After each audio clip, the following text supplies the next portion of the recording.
On se connaît pas encore. Moi c'est Lionel. Alors je sais même pas combien vous êtes aujourd'hui. 1, 2, 3, 4, 5, 6, 7, 8, 9, 10, 11, 12, 13, 14, 15, 16, 17, 20. Bien. Bien. 21. Alors, vous savez, je vais commencer, je vais m'asseoir pour voir si tout le monde peut me voir. Ah bah oui, mais là, Voilà. Et peut-être je vais bouger un peu. Alors je vois plus. On commence? On continue. Allez, les deux pieds bien à plat au sol. Voilà. Voilà, comme ça vous mettez bien assis dedans. Donc les deux pieds au sol. Les deux pieds au sol parallèles de la largeur des épaules. D'accord. Les vôtres, hein, si possible. D'accord, c'est bon. Le dos. Au sol. Le dos décollé du dossier. C'est d'abord le ré. Voilà.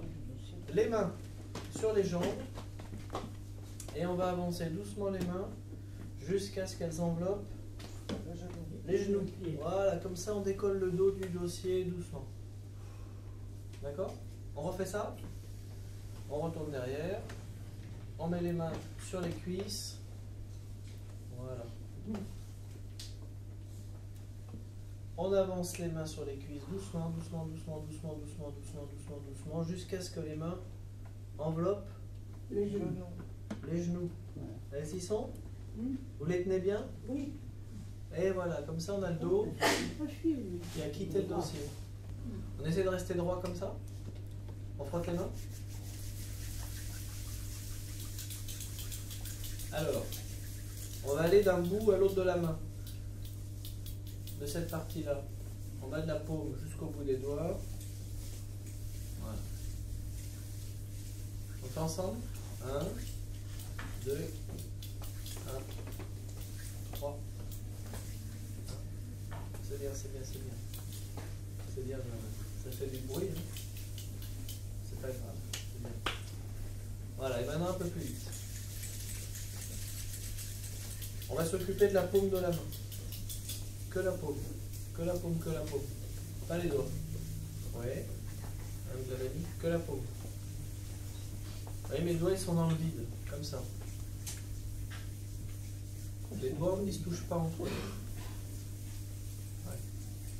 C'est bien. Que les doigts maintenant. Là, là, là, là, là, là, là.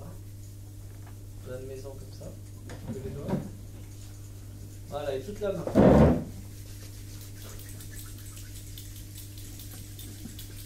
Et en même temps que vous frottez la main, vous écartez les doigts. Vous ouvrez les doigts, voilà. Et ce qui va se passer, regardez, ça passe au milieu. Hein. Ouais. Là, on ferme les doigts. On ouvre les doigts. Monsieur 2, prenez tout. Voilà, ça passe au milieu. Très bien. Très bien. C'est bien, c'est bien, comme ça. C'est bien, vous y êtes. Je peux sortir? Oui, oui. Voilà.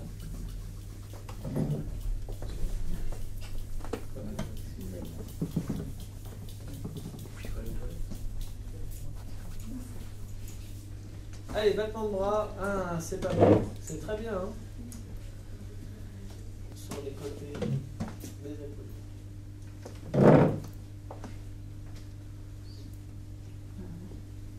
Ouais, c'est bien. C'est bien, maman. Bien, comme ça. C'est de garder les pieds bien au sol. Les deux pieds à plat. Ouais, c'est bien. On va faire l'unixon. Certains connaissent. Vous connaissez, maman? Ah. Vous me l'avez appelé. D'accord. Alors on va essayer ensemble de faire non pas 20 sons, ni 15, ni 12, ni 8, mais un seul. On essaye? C'est un moment important. Alors il faut un petit roulement de tambour quand même. Allez, on y va. Un seul son. Pas mal, pas mal. Il y en a eu juste Ah, oui, c'était 3 pas quoi. 3, 4.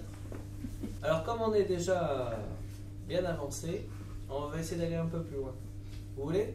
Oui. Ah ah. Alors dans ce mouvement, dans ce petit exercice, on va essayer de penser, d'être attentif à 4 moments. Oui. 4. Celui-là, c'est le premier. Un moment. On essaie de sentir les mains, d'écouter le son, d'être bien ensemble. D'accord? Ça, c'est le premier. Le deuxième, c'est celui-là. Ah oui. C'est un moment où on écarte les mains. Ouais, il ne se passe pas grand-chose. Hein. Mais il est important quand même. Le troisième, c'est celui-là. Celui qui nous intéresse presque le plus. Et le quatrième, c'est lequel? Ben, celui-là. Oui, c'est celui-là. Oui. Le quatrième, c'est celui-là. On écoute le son. Ça, c'est un son. Ah oui. Enfin, j'espère. Et on écoute. Ah oui. D'accord? Donc, on va essayer d'être attentif à ça. Ça. Ça. Et je tends l'oreille pour... Et ça. D'accord? On essaye? 4 moments. 1. Je vais le faire doucement, puis après je ne dirai plus. 1, 2, 3 et 4. On essaye? Je dis plus rien. Le plus dur, c'est peut-être le quatrième. Il ne faut pas le laisser s'échapper. Il faut bien l'écouter. Sinon, il nous échappe.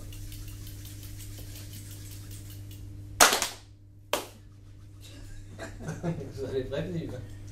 Allez, deuxième partie, on va faire quelques mouvements avec les bras à hauteur de cette partie-là Du cœur au-dessus. de nous. Oui, vers le cœur, c'est ça.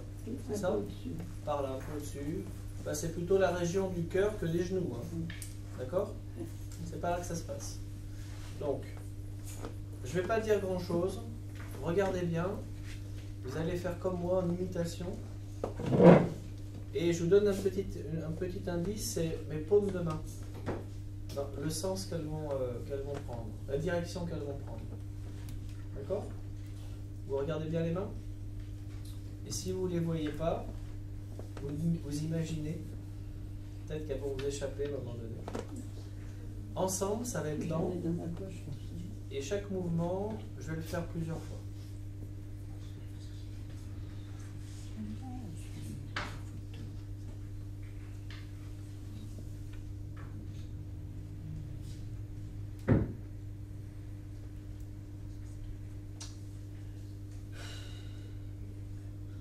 Voilà. Alors maintenant, on va frotter encore un peu les mains comme ça. Et maintenant, on va les écarter en face du nombril. Voilà. On n'est plus en face du cœur, on est vers le nombril. Il est mon nombril, Voilà. Alors, vous pouvez le chercher. Hein. je ne retrouve plus. Vous pouvez le chercher si vous avez un doute. Hein. Et on se met en face, comme ça. Et on va tourner les mains l'une en face de l'autre.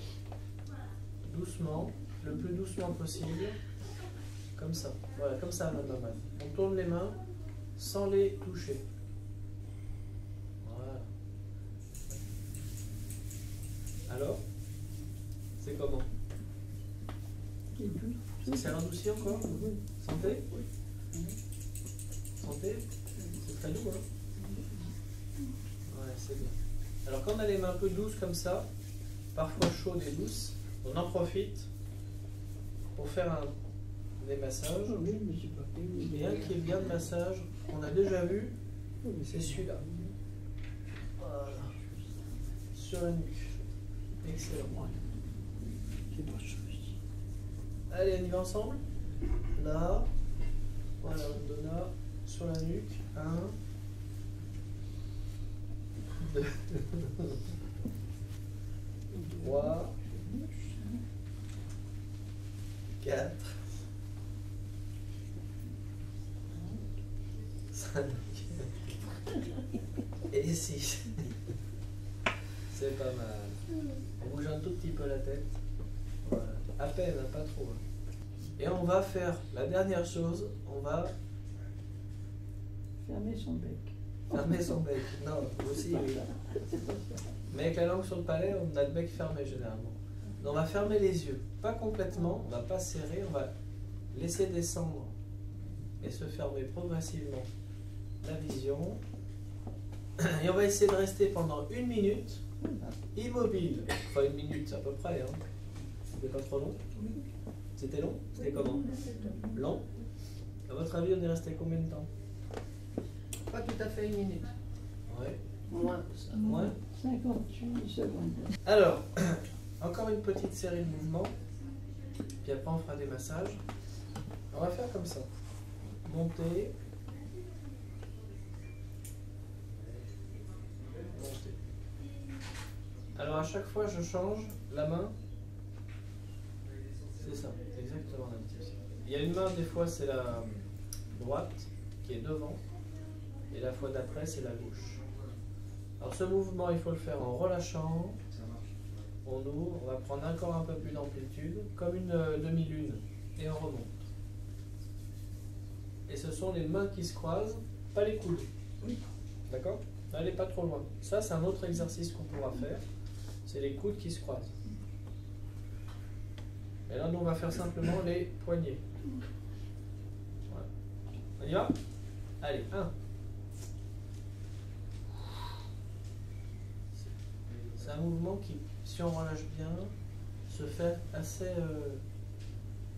avec fluidité. Hein. Ah, c'est bien là, vous êtes comme ça. Excellent. On met le pouce. Ouais, c'est bien. On le replie vers l'intérieur. On le cache avec les doigts. Tout le monde dedans. Et on va faire. Je crois qu'on l'a déjà fait celui-là. On fait.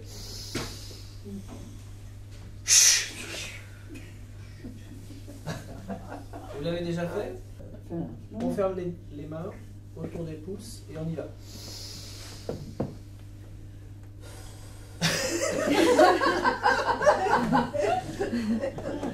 À la maison, me fait penser à l'histoire des ces loulous qui s'ouvrent sur je ne sais quelle maison. Je ne me rappelle plus. La maison de chez nous. C'est la maison De chez nous. Ah, de chez nous. Ma formation d'origine est d'être enseignant de Tai Chi Chuan, tout public. Et après une quinzaine d'années d'enseignement de Tai Chi Chuan, j'ai fait une formation complémentaire sur des activités physiques adaptées en université. Donc j'ai un master de vieillissement, handicap, mouvement, adaptation. Et aussi une licence professionnelle sur le vieillissement. Donc j'ai une base de formation en enseignement de Tai Chi Chuan et de Qigong, pratique énergétique, et ensuite une spécialisation sur l'adaptation de ces pratiques pour des publics, disons, handicap ou vieillissement. La spécialisation ou l'orientation vers le vieillissement ou le handicap est indispensable parce qu'on ne peut pas faire le Tai Chi Chuan ou le Qigong. On ne peut pas l'appliquer directement comme on l'apprend quand on se forme en tant qu'enseignant avec ce type de public, de personnes, puisqu'il doit être adapté. La notion d'adaptation est importante. Il faut connaître un certain nombre de choses des gens à qui on adresse, on applique ces pratiques. Alors les objectifs de ce type d'atelier tel qu'on l'a en tout cas s'est déroulé aujourd'hui, c'est de s'adresser à un groupe, de proposer une pratique à un groupe qui n'a pas forcément d'homogénéité, et c'est d'abord un moment qu'on passe ensemble. C'est un moment avec son rituel, donc ça c'est déjà une chose importante, être ensemble et se repérer dans sa journée ou dans sa semaine. Et ensuite, comme on l'a vu, à travers le média du corps, à travers le média du tai chi ou de son adaptation, c'est un moment non seulement où on est ensemble, mais où on partage des choses comme du plaisir, de la bonne humeur. Généralement, ça se manifeste à la fin des séances par une détente et des manifestations diverses d'un plaisir partagé. Parce que là, on n'a pas fait, c'est remarqué. Donc on met le pouce dans les mains. Comme vous l'avez vu, le matériel dont on a besoin pour ces séances est celui dont dispose toute structure, des chaises. Pour certaines personnes, en fonction de la hauteur des chaises, on utilise des petits supports pour surélever, pour avoir de quoi se poser poser les pieds pour avoir un contact avec le sol des pieds, donc avec des supports, puisqu'il est important, ça fait partie de la pratique, qu'on soit en contact, enfin que le pied soit en contact avec le sol. Les chaises, toutes les chaises sont les bienvenues, mais il est vrai que si on peut avoir des chaises sans accoudoir, pour certaines personnes qui n'ont pas de problème d'équilibre ou d'instabilité sur une chaise, c'est préférable pour pouvoir développer un certain nombre de mouvements. On va faire l'unixon. La particularité de cette pratique telle qu'on l'a fait est de pouvoir, comme on l'a fait aujourd'hui, regrouper jusqu'à 20 personnes. Ce qui présente un certain nombre d'avantages pour la structure, pour les équipes et aussi pour les personnes pour pouvoir être ensemble en dehors des moments de repas dans un groupe complet sans que personne ne soit exclu de la séance. Je ne sais même pas combien vous êtes aujourd'hui. 1, 2, 3, 4, 5, 6, 7, il y a une périodicité hebdomadaire. En l'occurrence, aujourd'hui c'était le mercredi à 11h du matin. Les personnes se retrouvent ensemble et se retrouvent dans la semaine à un moment donné qu'ils commencent à repérer. Puisque le cours est attendu, si j'arrive en retard, les personnes se plaignent du retard, donc il est attendu. La plupart me reconnaissent quand j'arrive, donc il y a une continuité. On ne se connaît pas encore. Moi c'est Lionel. Alors autant comme on a vu aujourd'hui, les séances peuvent être collectives, jusqu'à donc 20 personnes, autant on peut aussi proposer des séances en petits groupes, ce qu'on fait ici même, puisqu'à la fin de la séance collective, on travaille avec des personnes qu'on a pu identifier au préalable, ayant des difficultés ou des réticences ou des impossibilités à faire les choses ensemble. On fait un petit groupe avec 3 personnes, 2-3 personnes à part. C'est déjà des choses qu'on fait ici, pour qu'elles puissent pendant 15-20 minutes, après le groupe collectif, participer juste après et avoir la sensation, le sentiment et la réalité de faire quelque chose. Et on a pu faire aussi dans certaines structures un travail encore plus affiné, plus en relation avec une approche thérapeutique, disons, en coordination avec des équipes soignantes, soit les psychologues, soit les médecins, pour pouvoir faire un travail particulier avec une personne. Donc à ce moment-là, on se retrouve avec une personne, quelqu'un du personnel soignant et moi-même, et on fait une séance sur plusieurs semaines par rapport à un besoin particulier identifié sur le patient. Sur les côtés. Ce qu'on recherche, c'est la qualité de l'instant vie qu'on peut vivre ensemble. Donc je m'inclus dans le travail, puisque l'expérience montre que l'état dans lequel l'intervenant est très important dans ce type de pratique, où il y a une grande exigence d'authenticité et de présence. Donc je m'inclus dans le fait d'être dans cette qualité de présence, où on dit aussi le don de la présence, pour que les personnes puissent être face à un travail qu'on appelle aussi dans ces pratiques, un travail de recentrage, pour aller dans des zones d'elles-mêmes, des perceptions d'elles-mêmes plus fines, plus intériorisées, et à partir de là, puissent exprimer aussi d'autres choses qui ne s'expriment pas forcément. L'avantage du groupe, c'est que tout le monde est ensemble. L'inconvénient, c'est qu'on ne peut pas, je ne peux pas, et je vais rarement vers chaque personne pour les stimuler. Parfois, et c'est le cas de certaines de ces personnes, qui aujourd'hui n'ont apparemment rien fait, mais elles se sont détendues, elles ont dormi, ou elles se sont reposées, ou elles ont été observatrices. Et parfois, et ça on le sait en travaillant en coordination avec les équipes, que c'est aussi un bénéfice pour certaines personnes d'être dans un cadre reposant et de s'autoriser, ou simplement de pouvoir, pendant un quart d'heure, une demi-heure, s'assoupir. Et ça fait partie des bénéfices aussi de cette séance, malgré les apparences d'inactivité, de pouvoir se reposer pour des personnes qui ont des difficultés pour différentes raisons, d'anxiété ou autres, de se reposer.